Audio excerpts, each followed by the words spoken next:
از آیاتها، یعنی راهنمایی از این آیاتها. یک، از این آیات برمی آید که کسب حلال و حلال و پاکیزه خوردن یک نوع عبادتی الهی است، زیرا الله به آن امر کرده است. دویم، حلال دارای دو وصف می باشد. یکم پاکیزه باشد و نجس نباشد، یعنی از ناپاکی خود را امین نگه داشته باشد، و دیگر این که فایده آور باشد و ضرر آور نباشد. سیوم، منع الله از پیروی کردن راه شیطان، چون شیطان دشمن آشکار انسانیت می باشد. چهارم، یکی از بزرگترین گناه در شریعت این به علم سخن کردن است. پنجم، اهمیت علم در شریعت، چون من و سرزنش الله از جاهلی بر علم آموزی دلالت می کند. تماشابینان گرامی، شما درس دوم ندای الله را شنیدید.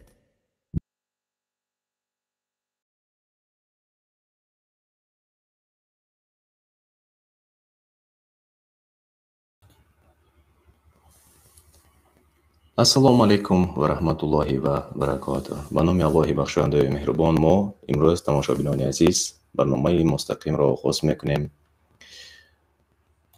و این لحظه ما با شما یک جایه با استادان و یک جایه با شبکه نجم تیوی آماده هستیم درباره عیدی که در پیش است، درباره عید سعید فطر صحبت داشته باشیم. و چون برنامه ما مستقیم است این لحظه ها و پس از چند لحظه در بعض منطقه های کشورهای دنیا وقتی افطار می شود، در بعضی جاهای دیگر وقتی نماز تراویح می شود، از این را ما صحبت را خود حاضر آغاز می کنیم و من و استودیو مهمانان را دعوت می کنم. ادهم حیدرزاده، استاد ادهم حیدرزاده، خوش آمدید به افیر مستقیم ما. سلام باشه، خدا نگهدار باشه. عطاالله منانی، خوش آمدید. خوش باشید، سلامت باشید، آباد باشید برادر عزیز. اینجا استاد ما محمد علی، خوش آمدید شما نیز و قاری مصطفی نیز در یک جایگی با ما هستید. خوش آمدید هر یک شما. و بیایید از خود حاضر آغاز کنیم استادان گرامی، چون وقتمون هم خیلی محدود است و گفتنی ها خیلی زیاد است، گفتنی های ایدانه و طبع هر یکی ما و شما ایدانه است. باور کنید این یک نعمت از جانب الله سبحانه و تعالی که ما و شما را نصیب گردانده است که ما ماه رمضان را توانستیم امسال نیز روزه گیریم، توانستیم امسال نیز عبادت کنیم، توانستیم امسال نیز صدقه دهیم و این نعمت بی‌بها الحمدلله نصیب ما و شما و نصیب آن تماشابینانی که این لحظه ها ما را تماشا میکنند نصیبشان گردید و این بی‌بهاست و ناتکرار است. عموما صحبت کنیم درباره عید و از سرشوی برنامه من یک و یک بار به سوال ها میگذاشتم اگر شما راضی باشید و اینجا به استاد ادهم حیدرزاده من سوال اول را داشتم، چون واقعا یک سوال عجیب هم هست درباره در بعضی مناطق کشور در پیش که عید می آید عرفه معمول شده است. یک روز پیش از عید میگویند عرفه و به همدیگر آش پلاو میکشونند و باز در بعضی منطقه دیگر نامش را اگر در ذهنم خطا نکنم آشپرکان نیز میگویند در بعضی منطقه ها، یعنی که از به همسایه ها آش میبرند. سوال چنین است، آیا این عنعنه است یا اینکه سنت است یا اینکه به همین مانند در سنت ثابت شده است استاد؟ بسم الله الحمد لله والصلاة والسلام علی رسول الله. پیش از همه بینندگان عزیز را خوش آمدید میگم در این برنامه مبارک. انشاءالله برنامه‌ای که درباره عید، سنت و آداب‌های عید و بعضی عرف و عادت‌هایی که ما داریم صحبت خواهیم کرد. انشاءالله امید داریم که این برنامه مفیدی خواهد بود. این عادتی که شما گفتید برادر عزیز اکمل جان، این عادت مثلا در جای ما در استراحشن این آشبرک و آشبیارک میگن به که اصطلاح مردمی، آشبرک و آشبیارک. اگر فلسفه همین چیز بینیم، مقصد بینیم که همین چیز از کجا پیدا شده است که برای چی این کار کرده میشد. البته این چیز از همون فرهنگ مردم ما که با اسلام آمیخته شده است. تو فرهنگ مردم ما که خمیرش از اسلام است، خمیرش از دین است. دین است که مردم ما را مثلا همین فرهنگ‌های خوب، عادت‌های خوب، عرف‌های خوب برای مردم ما تلقین کرد. از جمله همین عادت‌ها، همین عادت آشبارک و آشبیارک است که مثلا ما چی در قرآن چی در سنت وقت نظر کنیم میگه درباره اطعام الطعام، یعنی که طعام دادن، طعام تقسیم کردن، گوشت سیر کردن، دستیاری دادن، آیات‌های بسیار است، هم حدیث‌های بسیار است. الله تعالی مثلا در سوره انسانی که طعام می‌تید میگه که این صفت انسان ابرار است.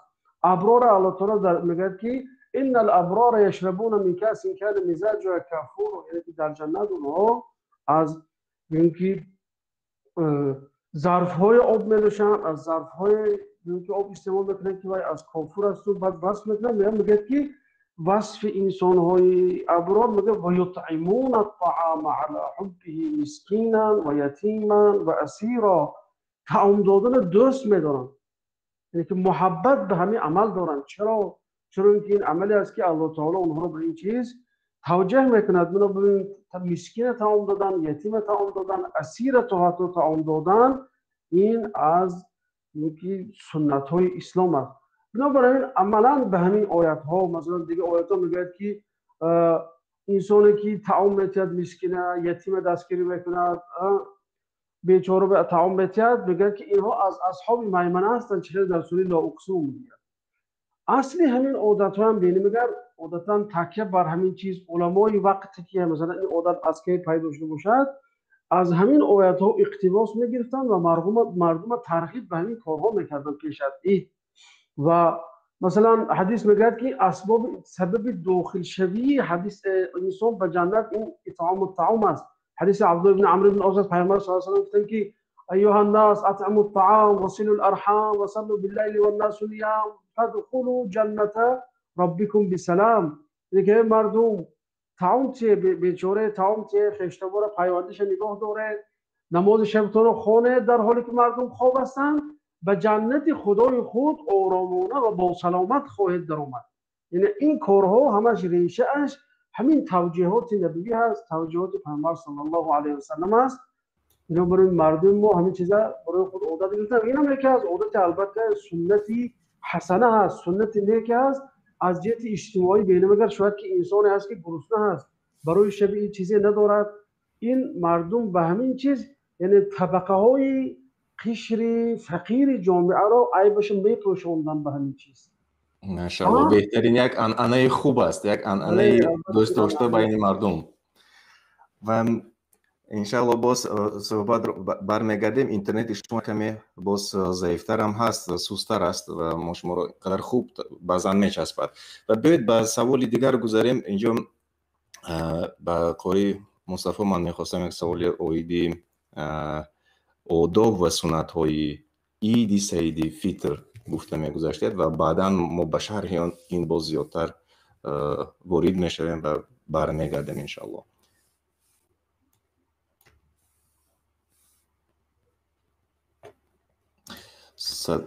خب صدای شما نوکه آمد. بله بفرمایید. الحمدلله الصلاة والسلام علی رسول الله. اما بعد عرض سلام خدمت همه استادان بزرگوار و تمام بینندگانی که این ساعت ها با ما هستند. در این ساعتهای خیر و برکت خداوند در خاندان هر یک من و شما خداوند فیض و برکت خدا ارائه کرده باشد و یک من شما را در حفظ امانش نگهدار باشد. اطراف سنت هایی که و آدابی که در این روز سعید فطر می شود، از بس که چند روزهای کم به شمار مانده، فردا یا پس فردا روز عید سعید فطر است. یکی از سنت هایی که در این روز پیامبر صلی الله علیه و سلم برای من و شما تعلیم دادن این است که وقتی که ما به سوی مسجد روان میشویم حتما که در این روز افطار کرده باشیم، تناول کرده باشیم و این هم باشد از خرما. پیامبر صلی الله علیه و سلم استفاده میکردن و این هم سنت رسول الله صلی الله علیه و سلم است که چند خرمای استفاده کرده باشند، این هم تاق باشد یا یک دانه یا 3 دانه یا 5 دانه، یکی از سنت هاست. و این در عید سعید فطر همین است که باید افطار کرده باشیم و باید به سوی مسجد روان شده باشیم. و در عید قربان باشد برعکس این است، اینکه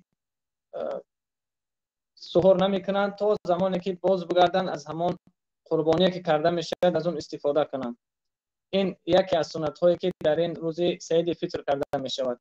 دوم سنت هایی که پیامبر صلی الله علیه و سلم برای امت تعلیم دادن این است که وقتی که مسجد می روند در راه، از این طرف که رفتن در بازگشت باید راه را دگرگون کنند.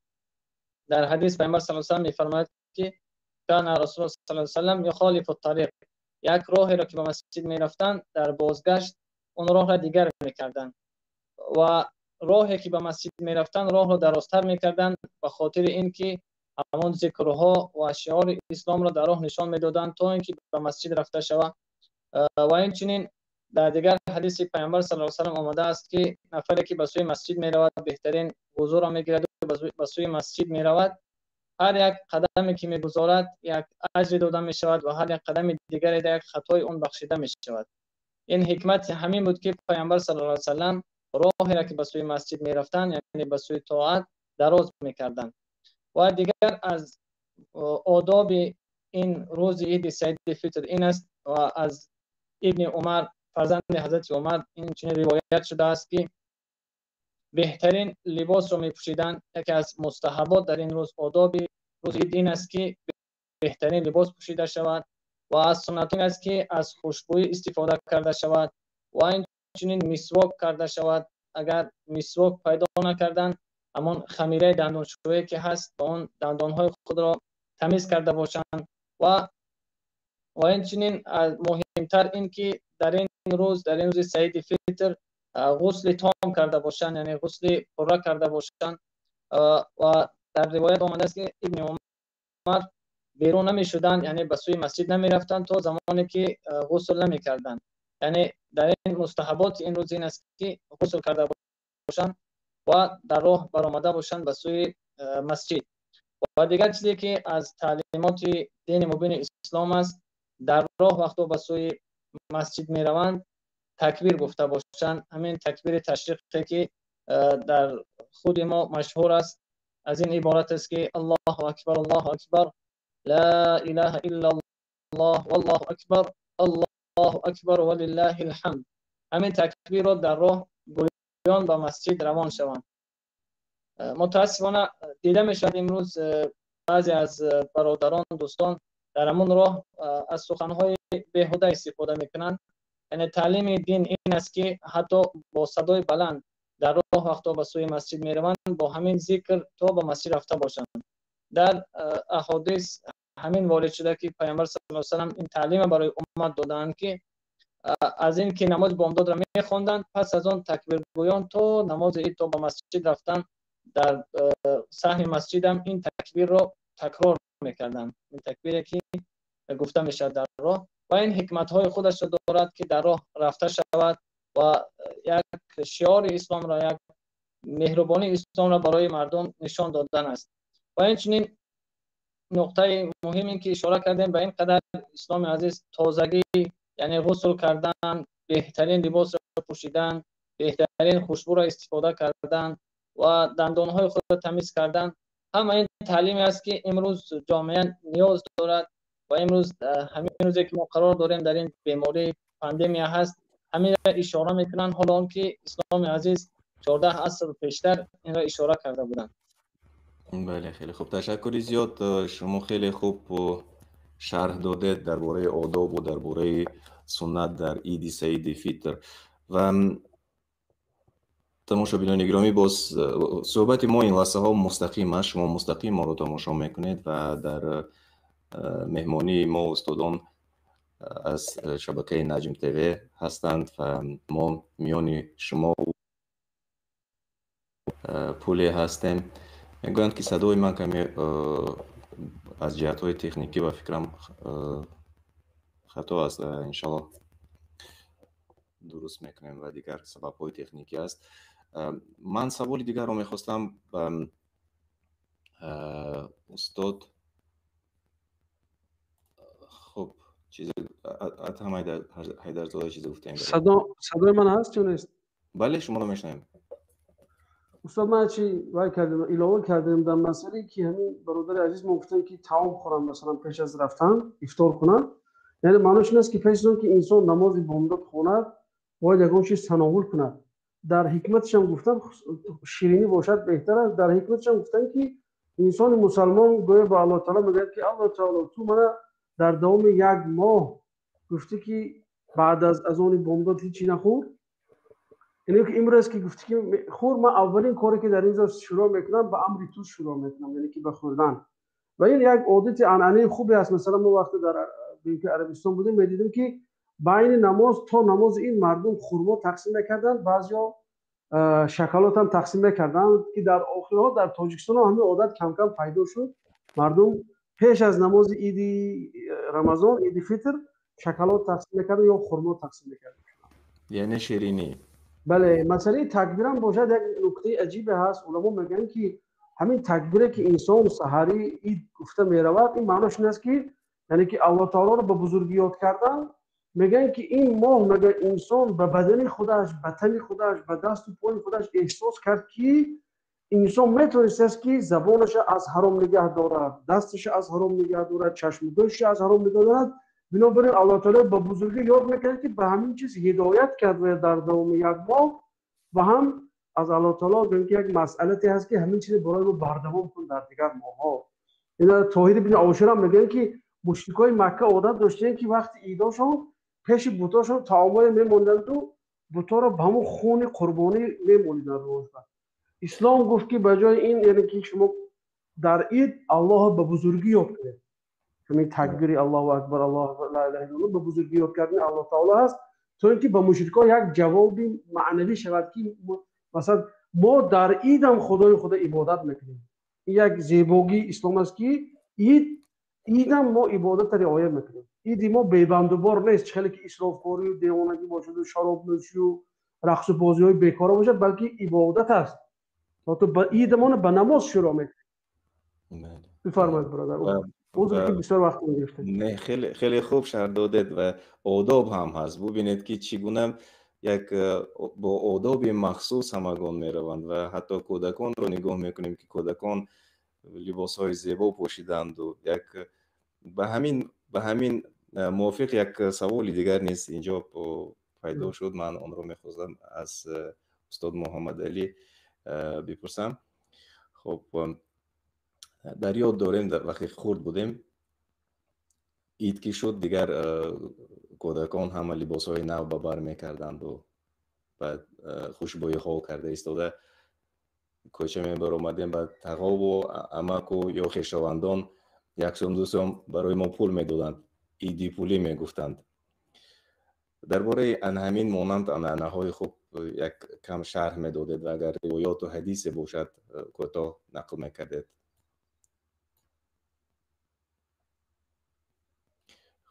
درود و سلام بر پیغمبر آخر زمان.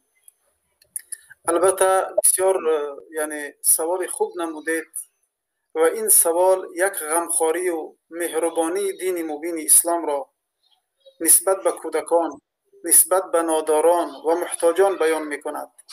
رسول خدا صلی الله علیه و سلم در حدیث مبارکشان به ما و شما امتانش تا به روز قیامت امر کردند که شما ای مسلمانان در روز عید محتاجان را، کمبغلان و ناداران را از طلبندگی به نیاز سازید. یعنی پیش از آنه که آنها چیزی بطلبند شما به کمبغلان و ناداران و احتیاجمندان خیر و سخاوت بکنید که آنها نیز در این روز عید مسلمان ها، روز خرسندی، آنها نیز خرسند و آسوده و یعنی که سیر و خانه هایشان خوب و همه یعنی چیزهای ضروری برای آنها فراهم باشد. برای همین هم میبینیم دین مبین اسلام را که صدقه فطر را بر ما و شما واجب گردانیده است و این صدقه فطر را سبب بخشیده شدن کوتاهی ها و کمبودی هایی که در روزه ما و شما رخ میدهد، خواه به سبب کوتاهی و کمبودی، خواه به سبب گپ های بیهوده و ناجا و نالازم. برای همین هم این انعنه بسیار خوب است و این انعنه را باید ما ادامه بدهیم و در برآوردن و دادن آن مال غمخواری به کودکان، مهربانی به کودکان و این چنین کمک به نیازمندان و محتاجان را نیت بکنیم تا اینکه وقت خاص برای خدا عطا نماییم تا یک ثواب بزرگ برای آخرت ما و شما بگردد. همچنانه که رسول خدا صلی الله علیه و میفرمایند ما نقص مال من صدقه، هرگز مال کم نمیشه مادامی که انسان صدقه و توکل خدا دارد و کاروبار درست را پیش گرفته است، باز الله سبحانه و تعالی رزق و روزی او را زیاده میگرداند.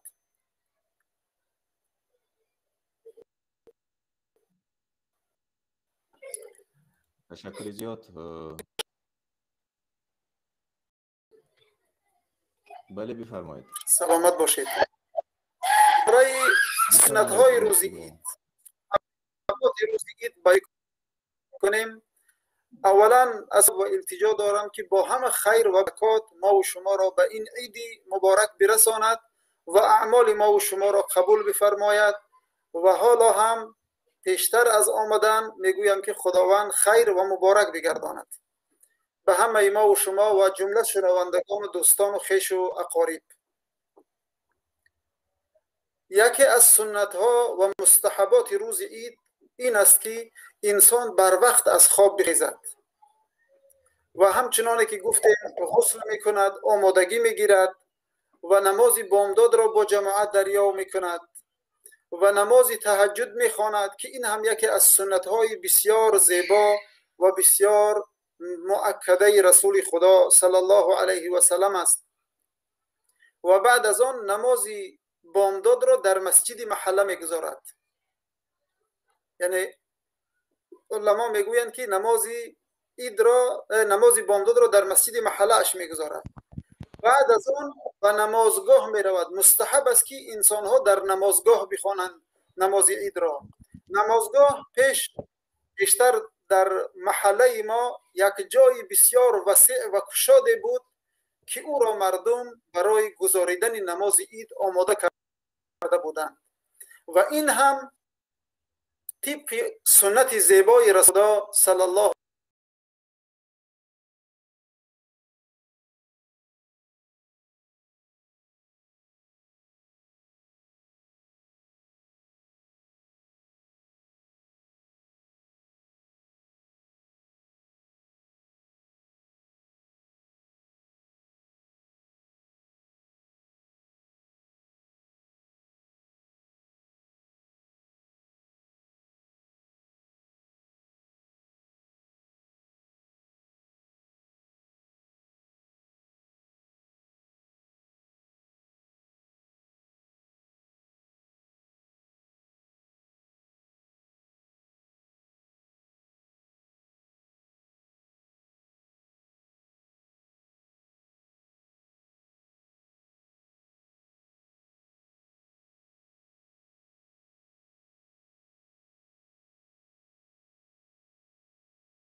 مسواک این یک چوب مبارک طبی است که رسول خدا صلی الله علیه و سلم او را استفاده کردند و ما و شما را امر نمودند که سواک کردن پاک میکند دهان را و خشنود میسازد الله سبحانه و تعالی را.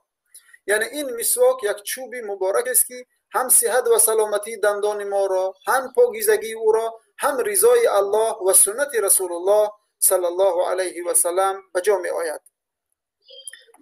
واقعا سنت اید و آداب اید من فکر میکنم که خیلی و خیلی وسیع است، چون از حدیث ها ثابت شده است و از روایات صالحان ما آمده است.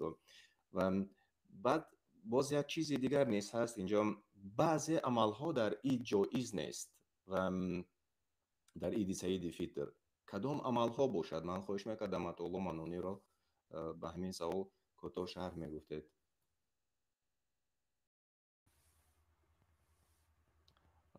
میکروفون شما بخشید. خب شما را میشنویم، بفرمایید. شما دید. بسم الله الرحمن الرحیم، الحمد لله والصلاة والسلام علی رسول الله صلی الله علیه و علی آله و اصحابه و من والاه، ثم اما بعد. السلام علیکم و رحمت الله و برکاته. استادان گرامی قدر، برادر عزیز اکی اکمل، اینچنین هر نفرانی که این لحظه های مبارک ما را مشاهده کرده ایستادید و به یکایک شما قدوم این ایام مبارک، قدوم عید سعید فطر، عید مسلمانان، الله سبحانه و تعالی مبارک و پرفیض بگرداند و خداوند با قدوم این عید مبارک بر خاندان شما فیض و رحمت و برکات زیاد خداوند عطا فرماید و همیشه و سالهای آینده خداوند ما و شما را با سرور و شادمانی به ایام عید مبارک، اینچنین ایام عید قربان نیز الله سبحانه و تعالی ما را برساند.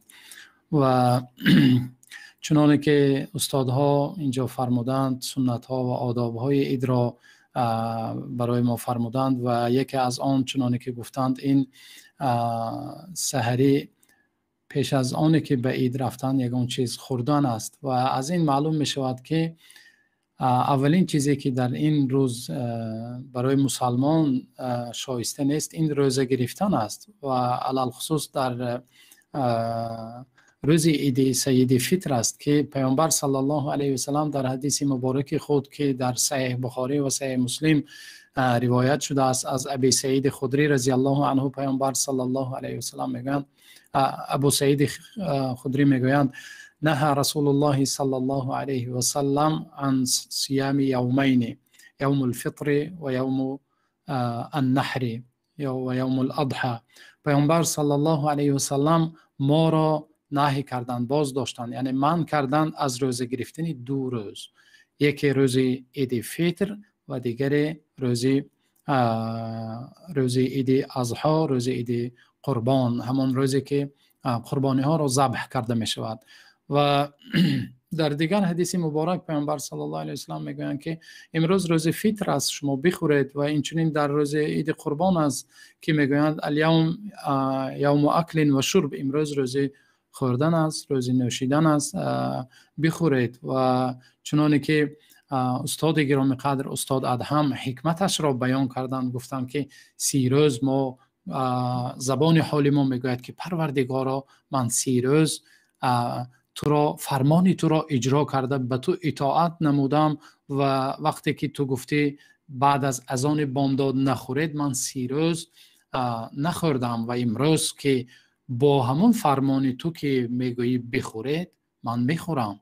و وقتی این روز عید انسان روزه میگیرد، این تماما یعنی عکس گفته های خداوند و عکس گفته های پیامبر صلی الله علیه و سلم است. برای همین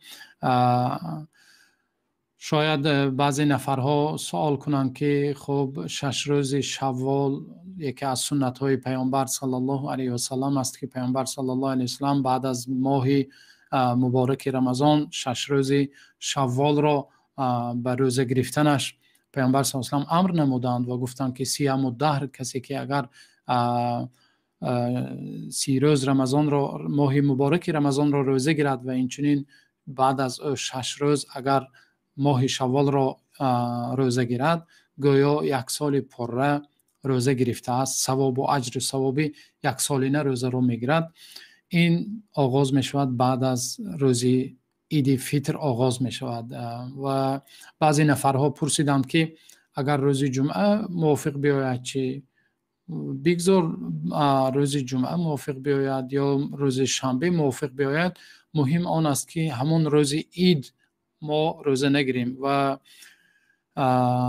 در ماه شریف رمضان روز سید فطر یک روز است و در عید قربان بعضی از اهل علم ایام تشریق یعنی بعد از همون روزهای عید قربان هم یک چند روز را نهی کردن که روزه گرفته شود. خب این اولین کاری که در روز عید برای مسلمان شایسته نیست آن را اجرا نکند. این چنین شاید ملاحظه میکنیم که در بعضی جایها در بعضی مناطق عادت است که همچون ماتم یا نفرانی که خیش و تبارشان گذشته بود 2 ماه 3 ماه پیش همون روز را همچون روزی ماتم چی میکنند قبول میکنند روز عید را و تعزیه قبول کنی. یا بعضی جایها هست که مثلا زیارت قبر و قبرستان میروند و برای همین اصلا ما نظر کنیم ماهیت عید الحمدلله که روزهای آخر مردم عزیز ما ماهیت عید این 2 عید بزرگ مسلمانان را درک کرده ایستادند و این عادت ها خیلی مشاهده می شود که کم شده ایستاده است و حقیقتا مردم در این روز خوشحالی می کنند و درهای مسجد ها گشاده می شود. حتی همین عیدهای آخر در محله های ما در همون جای ما که ما استقامت میکردیم در همون جا حتی ما بعضی بازی ها رو برای کودکان تشکیل میکردیم، بازی هایی که بطوط میگفتن، یک بازی که کودکان میبروندند و بازی میکردند و خرسنده میکردند. همین خیلی بعضی شکل های بازی رو تشکیل میکردیم بازی میکردند. خلاصه یعنی مفهوم عید مفهوم خرسندی و خوشحالی است. امروز که ما طاعت و عبادت پروردگار را اجرا کردیم سزاوار است که میسزد که ما خوشحال شویم و شکر کنیم. حتی در آخر آیت روزه الله سبحانه و تعالی میگوید که لعلکم تشکرون و شاید که شما از جمله شکرگزاران باشید.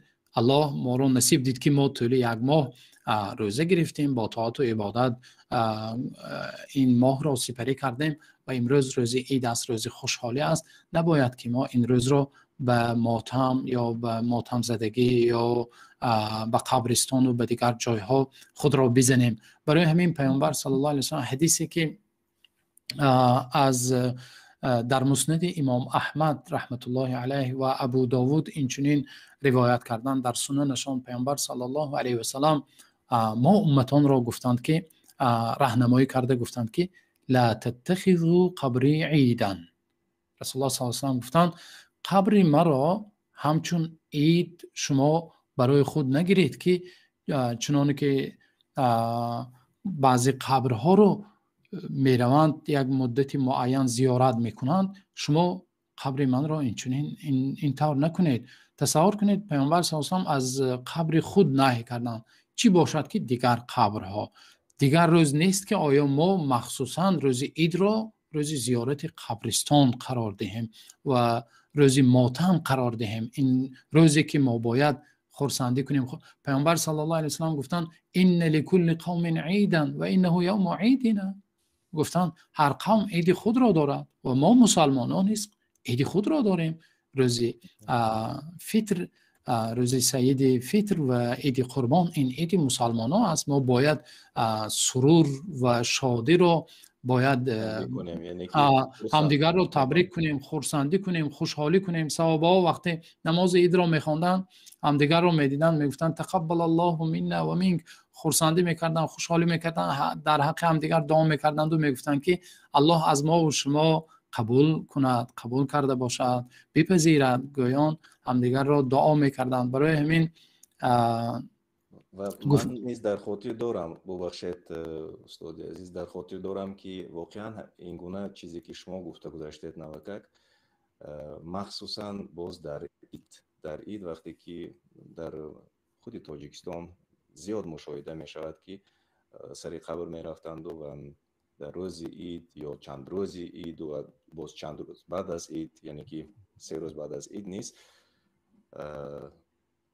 دعا می کردند و نمیدونم. و خیلی خوب شما شرح دادید و شما بون حتی حدیث هم آوردید در این موضوع و من فکر میکنم که این کشاد شد، یعنی روشن شد برای دیگران. دیگر ماتم نه بلکه عید است و خرسندی کنیم و باید خرسندی کنیم. و در همین موضوع، در موضوع خرسندی و بین فرقیت مردم، یک کوتاه از استاد محمد علی خوش میکردم که شرح دهند، چون یک خصوصیت فرق کننده برای قشر گوناگون است، یعنی قشر گوناگون جامعه خصوصیت فرق کننده دارد. انا همین عید سعید فیتر و عید الاضحی، درباره همین عید سعید فیتر و مثلا نه کم بغل است نه بای است، چون به مسجد که آمدیم همه یک خیل هستند، یک نمود انسان هستند و همه در صفهای پیش، نمیگوید که بای ها صفهای پیش روند و کم بغل ها صفهای قفا روند، نه، البته همه یک جا هستند و این یک خصوصیتی است که باور کنید به یگان عیدهای دیگر اهل کتاب و یا دیگر کس مانندی ندارد. درباره همین کوتاه گفته می‌گذشته شرح می‌دادید. اکمل جان، پیش از اینکه استاد درباره این چیز که زنن، من تقریبا به سخن استاد عطاالله یک چیز گفتنی هستم که حدیث در صحیح بخاری اومده است. پیامبر صلی الله علیه و آله وقتی نماز عید خوندن، خانه آمدن، بعد از کمتر دم بگرفتن که دو دخترک در اومد. اونجا مادرمان عایشه نشسته بودن، دخترکا شروع کردن به سرود خواندن و رقص کردن و بازی کردن. حدیث در بخاری است که بعد کمتر حضرت ابوبکر در اومدن و دخترها رو مثلا سرزنش کردن که نخود خونه پیامبر جای سرود و رقص میشه، که پیامبر صلی الله علیه و آله گفتن که ما برای هر یک قوم عید است، خوردار نشو، بگذار خرسندی کنن، عید کنن. یعنی که این چیز مثلا در زمان پیامبر صلی الله علیه و آله بود که عید معلوم است، یعنی عید این معناش خرسندی است، خوشحالی است، روزی البته ماتم نیست که ما مثلا در جای ما هم بعضی متاسفانه میخواد است که آدمی که مرده باشد حال یک سال نگذشته باشد، غالبا در تیک درش میگیم که خرک میمونن، استری نشستگی میشینن، آدما میرون. متاسفانه باید عید باشد، نه اینکه روز ماتم اینکه یاد کردن، یاد بود به اصطلاح. تشکر زیاد استادان. شما هستید که انا همین روشنایی میشود در نزد دیگر مردم، چون مردم میگویند که انا همین گونه در روز عید مثل که شما گفتید خرک را ماندن و بیرون نشستن و باز زنها گریه کردن و یعنی مرده یک هفته پیش مرده است یا 40 روز پیش مرده است، دیگر اونجا روز ماتم نیست، عید است. آخر عید است، باید که چنانی که شما گفته گذاشتید عید کنیم، نه اینکه همدیگر را باز هم زیق شوند. و از انشاءالله باز این موضوع ها رو من فکر میکنم که این موضوع خیلی موضوع وسیع است. اکمالش دیگه برادم اومد، بعضی استادای کانسولی ما میگفتن که احتمال زیاد است که همین دشمنان با اسلام همچون دسیسه در آوردند، این چیزا خصوصا منطقه ما بسیارتر به همون گویم که مقصد از اون یهودای بخارا میگفتن شاید همین چیزا داخلش باشد به مردم ما، که تا تو نگذاشتن که ما عید کنیم، بلکه عید به ماتم تبدیل دادن ما. لیکن البته به این فتوای خودشون مثلا جامعه‌های اسلامی پوشوندن، همچنین یک فتوای اسلامی پیشکش کردن، لیکن اصلا در اسلام این چیز نیست.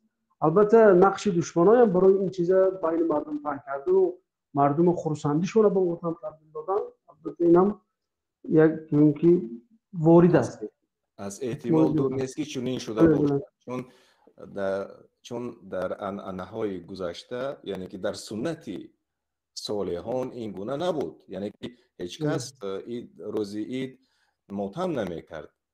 نوکک شما گفته گذاشتید، چون اگر که عید که باشد بگذار که خرسندی کنند مردم. و انشاءالله که مردم عادی بعد از شنیدن صحبت های شما انشاءالله که یک چیزی خوبی به خودشان درس میگیرند و درس عبرت انشاءالله.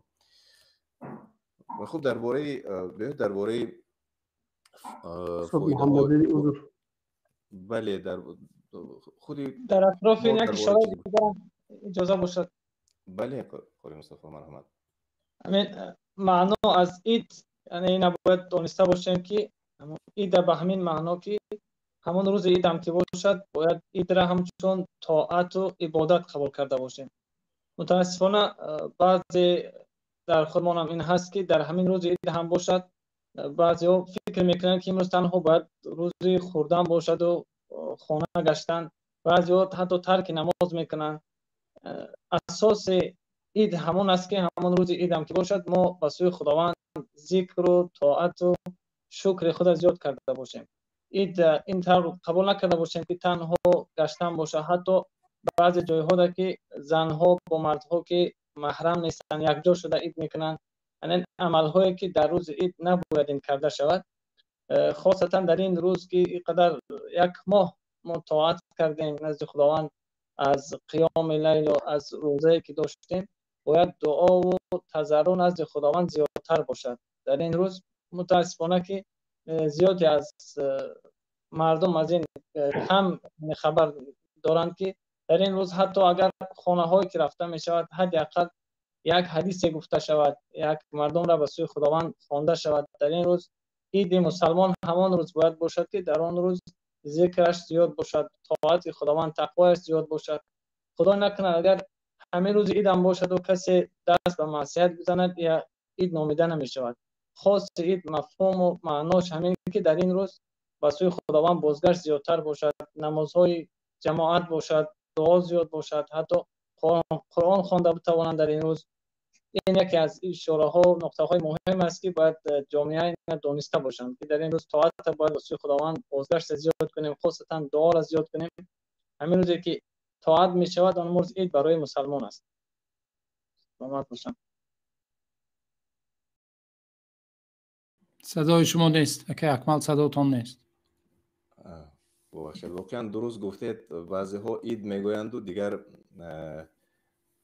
همون عید رو به طور خودشان جشن میگیرند و علل خصوص در بعضی منطقه های خود ما نیست انعنه های از دوره به قول جاهلیت عرب ها باقی مانده است و عید که شد دیگر عید رو به طور خاص خودشان جشن میگیرند. الله نگه دارد در بعضی منطقه ها عید شد میگویند و دیگر همون از نوشاکی های اسپریتی نیز استفاده میبرند. تا استاد محمد علی پیوست شدن یک چی بود گفتنی داشتم که همین اکثریت ما که در خیلی تولدمون تقریبا 80-70 و چند همه همون دور شوروی و روسیه و همین چیزهای دیگه هستیم. همین سال نو یک ماه پیش یا 1.5 ماه پیش یا شاید بیشتر همین اعلام کردنش و رکلامش و هر نمود تشویق و ترغیب و با همه راه‌های و وسیله‌ها همین چیز پهن میشد، خواه ارچه باشد خواه دیگر چیزا. یعنی یک در حقیقت کودکو 1 ماه پیش انتظاری میکشتن، همون چیز رو انتظاری میکشتن. مقصد چی؟ مقصد یا پدرکه همون چیزهایی که هدیه هست که پدرکه میگفتن. مقصد چی؟ مقصد یعنی ما مسلمان ها توانیم که عید خود رو رکلام کنیم. ما تونسته باشیم که همین عید یعنی در حقیقت عید باشد. البته چنانه که گفتن از چهارچوبه شریعت نبرآمده، از یعنی یک خرسندی که پیوسته همراه با شکرانه، همچون شکر و همچون سپاس به درگاه الله که ما را به همین عید رسانید. و چنانه که استاد بزرگوار استاد ادهم روایت صحیح بخاری را آوردن که در خانه عایشه مادرمان عایشه و پیامبر صلی الله علیه و سلم خرسندی کردند و خوشحالی کردند و ما هم در چنانه که گفتیم در عید قربان ما یک چیز تشکیل کرده بودیم، ششلیک تشکیل کرده بودیم. ششلیک همون روز عید ششلیک میکردیم. همین کودک ها یک روزی فراموش نشونده بود، انتظار میشدند. یا در مسجد ها، نزد مسجد ها همون هدیه هست که اصطلاحی همون پدرکه گوییم، پدرکه میفروختند. یعنی ما همین خیل کنیم که کودک های ما، فرزند های ما، نسل های ما با شوق و رغبت انتظار شوند ایدمون را، در حقیقت انتظار شوند توانستن در کار که ما عید خدامان را نشان دهیم که ما عید داریم، چنانکه که رسول الله صلی الله علیه و آله ان لکل قوم عیدا و للصائم فرحتان، فرحة یوم فطره، برای روزدار دو خرسنده است، یک خرسنده در روز عید فطر و یک خرسنده وقتی که پروردگارش را عید بزرگترین در نزد الله سبحانه و تعالی. و همین گفتنی بودم تا پیوست شدن استاد محمد. واقعا چنین است و من در خاطر دارم سالهای پیش از همین بیماری ها در اروپا نیست عید را خیلی خوب جشن میگرفتند، یعنی که برای کودکان آماده میکردند، مثل که شما گفتید همون کباب ها میکردند و غیر از این باز مثل که گفتید بطوط آماده کرده و دیگر روزشان رو خوش میگذراندند کودکان. و این را ما باید آموزانیم تا که کودکان ما در خاطرشان ماند، در ذهنشان ماند که ما عید را اینگونه جشن میگیریم و انتظار شوند و این است یک تربیه نسل آینده ما و انشاءالله چنین خواهد بود. و بیاید برگردیم اکنون به سوالی که پیشتر من و استاد محمد علی سوال کرده بودم درباره یک همین خصوصیت فرق کننده گفته میگذشته، چون نه کمبل میشود نه بوی میشود، همه برابر هستند و همه صفای در صفای مسجد را پر میکنند و نماز میگذارند و همه همدیگر را دست فشرده تبریک میکنند. درباره همین فایده های خصوصیت عید سعید فطر گفته میگذشته.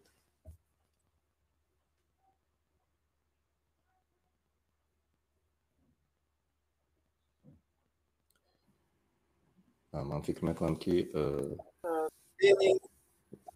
این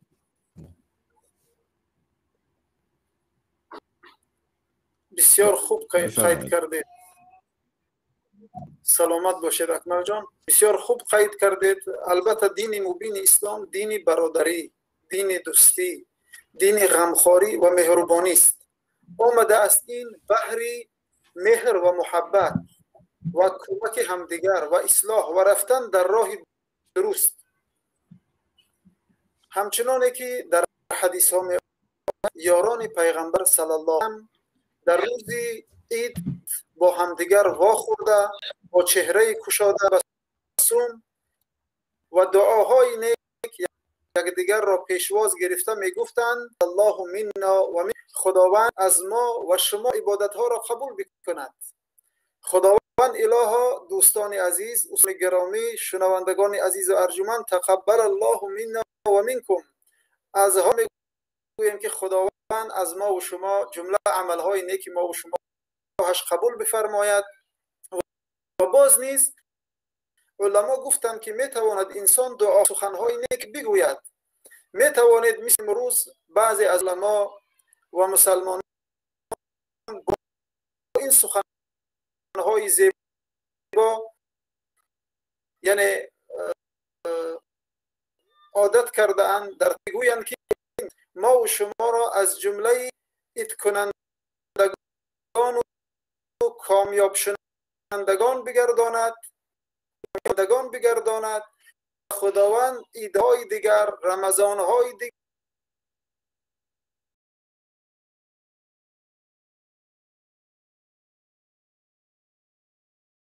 را با همه خیر و رسول خدا صلی الله علیه و سلم در حدیث مبارکشان میفرمایند و تبسمک فی وجه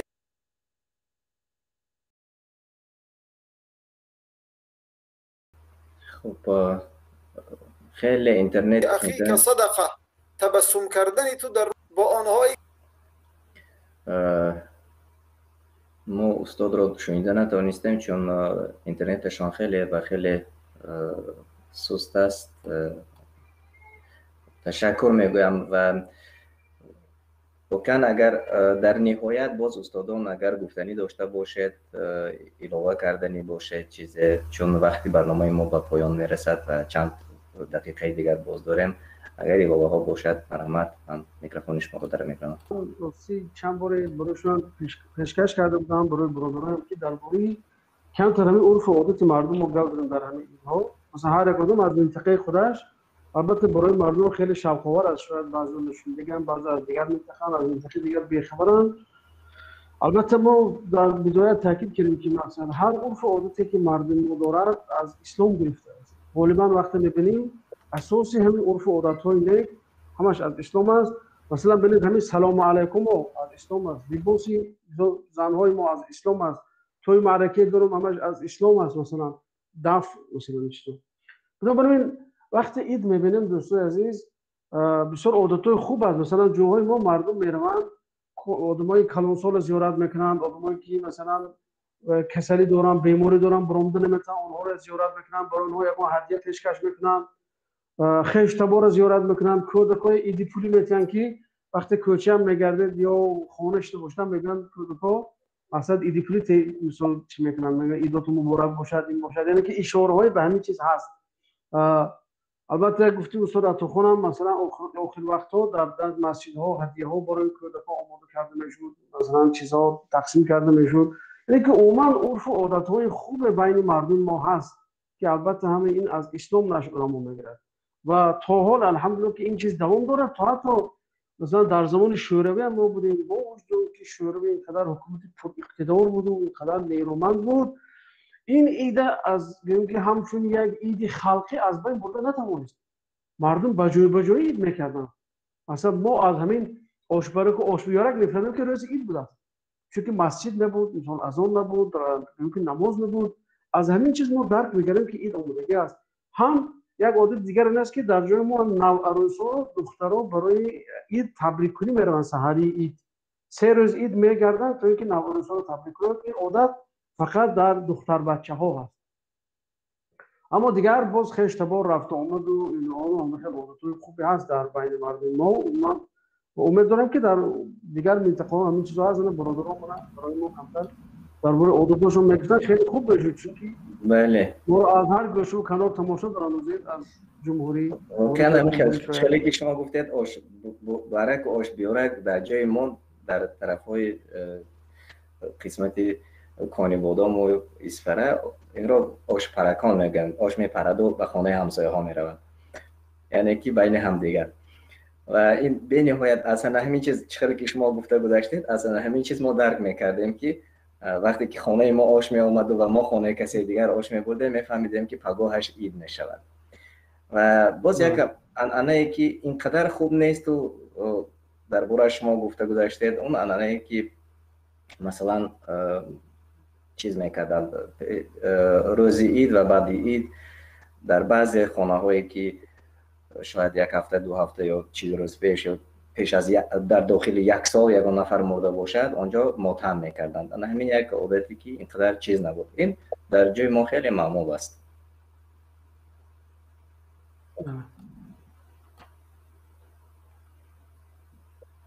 صدای شما اکنون هست. بله فرمایید.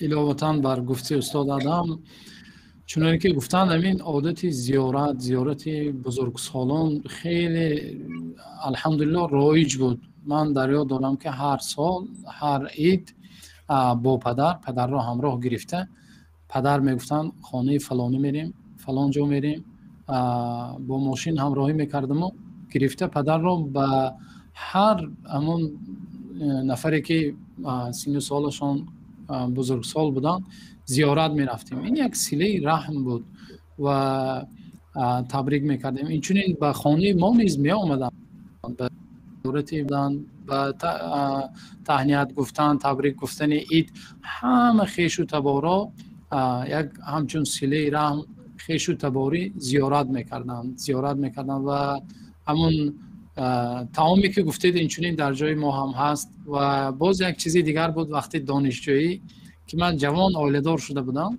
آیله ما همراه گرفته بودم، میخوندیم در جای ما ایدگردک تنها چخیلی که گفتم همین یک کلانسالهای زیارت میرفتند و لیکن به معنای ایدگردک که در جنوب کشور است این کمتر نبود.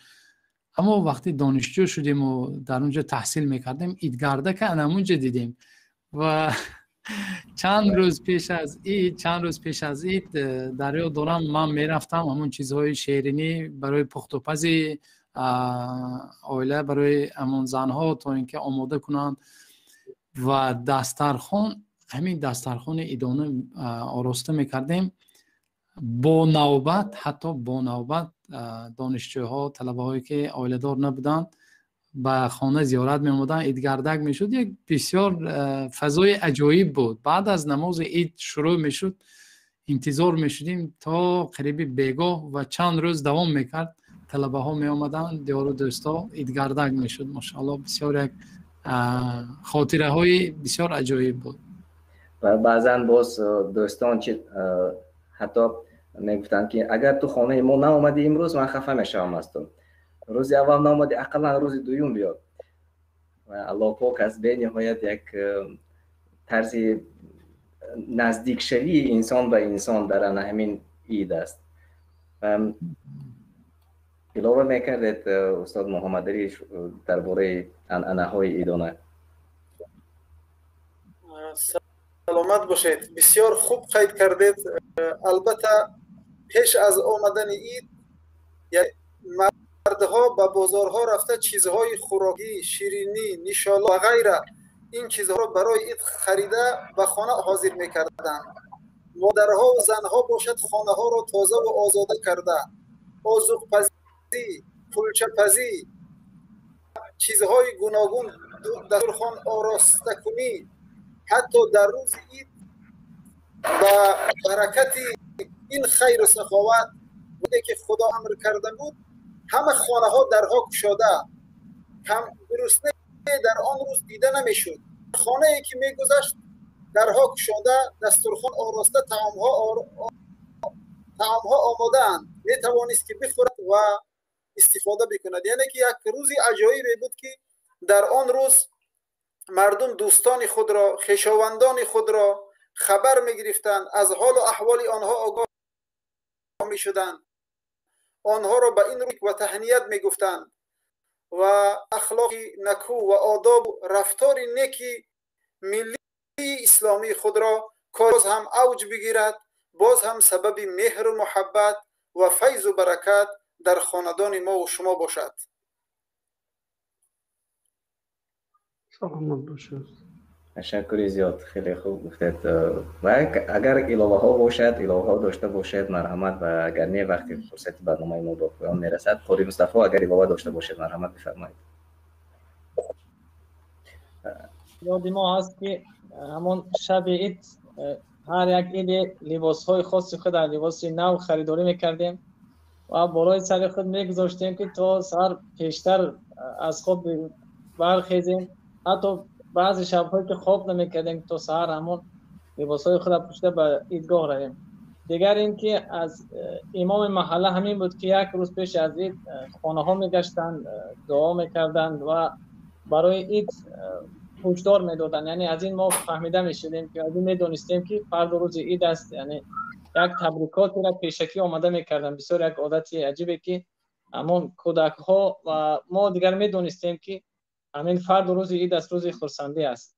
الله مهربان همگی را عیدشان مبارک بگرداند، همچنان که صحابگان پیامبر یکدیگر را تبریک میکردند. و اینچنین در حدیث وارد شده که پیامبر صلی الله علیه و سلم بعد از عید سراسیمه نمیشدند، بین مسجد آمده وسط مسجد مردم نظر میکردند که مردم یکدیگر را چگونه استقبال میکنند، چگونه تبریک میکنند و اونانی که مسجد میروند اینچنین همین حدیث پیامبر سراسیمه نشده از مسجد برآمده رفتن برای یک برادرها را دیده، دوستی کرده، تبریک کرده. چون که گفتن همین دعا را اگر به عربی هم که ندونستن کردن، دعا کرده باشند که خداوند از ما و از شما این عملهای نیک را در این مدت یک ماه قبول کرده باشد. الله مهربان همگی شما نگهبان باشد. السلام علیکم و رحمت الله. علیکم السلام. اگر که وقت باشد یک بعضی دوستان درباره روزه ششیک که چگونه همین را بگیریم. روزه ششیک از سنت های پیغمبر صلی الله علیه و سلم شد، همچنانی که استاد اشاره کردن، اما شاید این برادران دیر یعنی به برنامه پیوستن بخبردن. رسول خدا صلی الله علیه و سلم در حدیث مبارکش میگویند من صام رمضان ثم اتبعه ستا من شوال كان كصيام الدهر كله. پیغمبر خدا صلی الله علیه و سلم بودن هر کسی که ماه شوال را روزه گرفت و بعد از آن 6 روز دیگر از ماه شوال روزه گرفت گویا یک روزه‌دار گشته است. یعنی یک ماه رمضان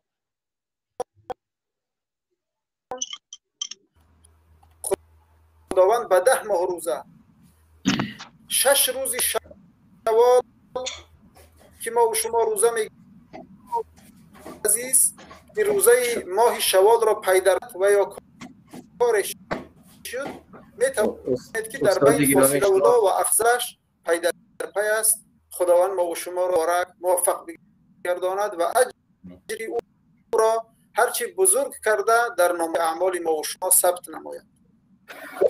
تشکر زیاد. آواز شما کنده شد، خیلی زیاد کنده شد و استاد هم هدایت‌زاده همین کوتاه گفته میگذاشته، چون بعد از آنکه استاد گفتند نافهمی ها بین مردم عامی نشود، مبادا نشود که روز عید سرکرده روزه دارند، یعنی که روزه داشتن روز عید به فکرم جایز نیست، چون استاد اطلاع نیست گذاشته بودند. حدیث زیاد هم دست از صحابه بسیار حدیث هم بود که پیامبر صلی الله علیه و آله روز عید را منع کردند.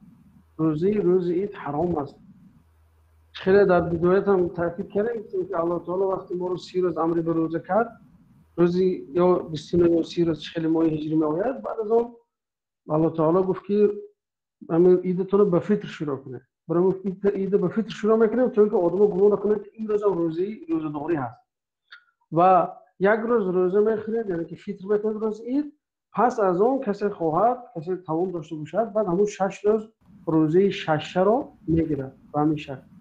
خب گفتیم استاد اگر خودتون پیوسته گرفت خیلی بهتر است، اگر نتواند اگر مثلا در اون فاصله گذاشته روز در میانم که روزه دارد ان شاء الله اجر 6 رو میگیرد.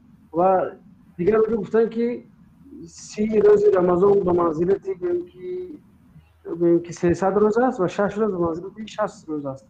اینو بریم پیامبر صلی الله علیه و آله که انما صام الدهر، یعنی که آدم یک سال دراز روزه گرفته باشد، مادامی که 30 روز رمضان و 6 روز روزه دارد. خیلی که در آیات هست من جاء بالحسنه فله 10 امثال، یعنی هر آدمی که یک حسنه یکی آورد اجرش 10 برابر میشد. این هم روزی ما رو همین طور شد ان شاء الله. اگر با این روزه کنم مقبولی در هم شود روزی سالانه رو اجر کسب میکنیم ان شاء الله تعالی. ان شاء الله. خب تشکر زیاد برای هر یک شما، برای که وقتی در ما داشتید و استودیو ما آمده. تشکر زیاد میگم. ایالت ما و شما را قبول کند، چون من میدونم که خودی حاضر در بعضی منطقه ها و در جاهای شما وقتی نماز مغرب است، وقتی افطار است، ان شاء الله شما تیاری به افطار میبینید. اینچنین اکمل وقتی اجابت دعا است و وقتی دعا کنیم در حق همون نفرهایی که سیل زده ها تقریبا حدود 30 نفر جان باختند، در حق آنها دعا کنیم و آن نفرهایی که منزل هاشون مثلا از دست رفت و چقدر وحش شد در منطقه کلوب کشور، خداوند آنها را بر مصیبتشان الله سبحانه و تعالی صبر جمیل عطا فرماید و پاداش خداوند این ماه مبارک را به هر یکی ما نصیب گرداند. و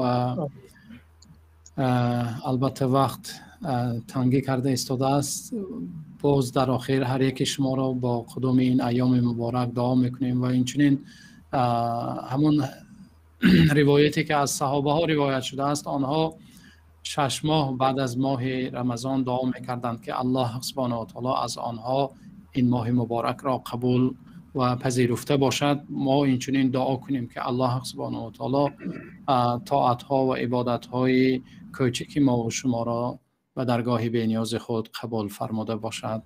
سلامت باشید، آباد باشید، در امان خداوند باشید. عیدتان مبارک باشد. تشکر برای هر یک شما نیز مبارک باشد.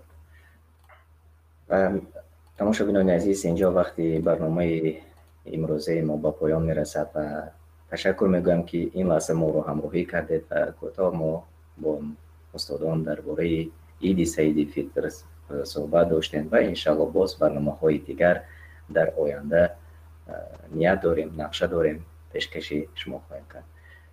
و بار دیگر عید می آماده برای هر یک شما مبارک باشد. تا بازخوری دیگر خانه آباد باشد. السلام علیکم و رحمت الله و برکاته.